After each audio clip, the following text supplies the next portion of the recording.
হরে কৃষ্ণ। গোশালা থেকে আসার পর আমরা একটু সবাই মিলে একটু বসলাম।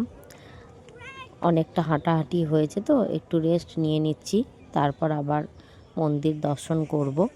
তো এবার আমরা একটু বসে নিলাম।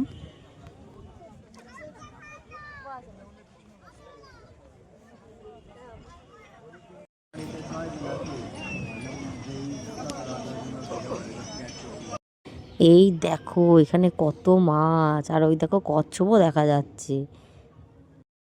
এই দেখো বন্ধুরা, সমস্ত ভক্তরা মন দিয়ে দেখো মাছগুলোকে দেখছে, আমিও দেখছিলাম। তো চলো, মাছগুলো দেখা হয়ে গেল, এবার আবার আমরা মন্দিরটা দেখব। তো চলো যাই। চলো চলো চলো।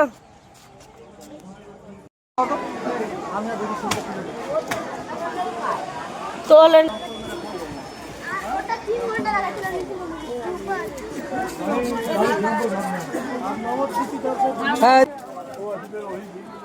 জয় রাধে, জয় রাধে, জয় রাধে, জয় রাধে, জয় রাধে। হরে কৃষ্ণ, হরে কৃষ্ণ। জয় রাধে, জয় রাধে।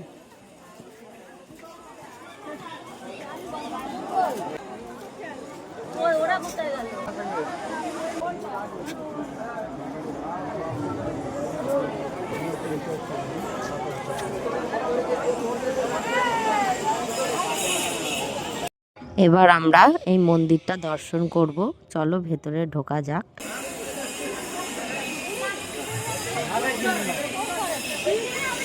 আমাদের মন্দির দর্শন করা হয়ে গেল, এবার আমরা এখান থেকে বেরিয়ে পড়ব।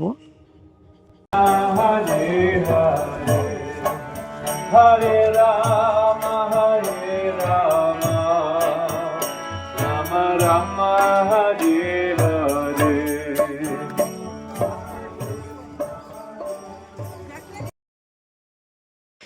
আমাদের মায়াপুরে মন্দির দর্শন করা হয়ে গেল, এবার আমরা একটু ঝালমুড়ি খাবো। এই দেখো ঝালমুড়ি নিয়ে নিয়েছি।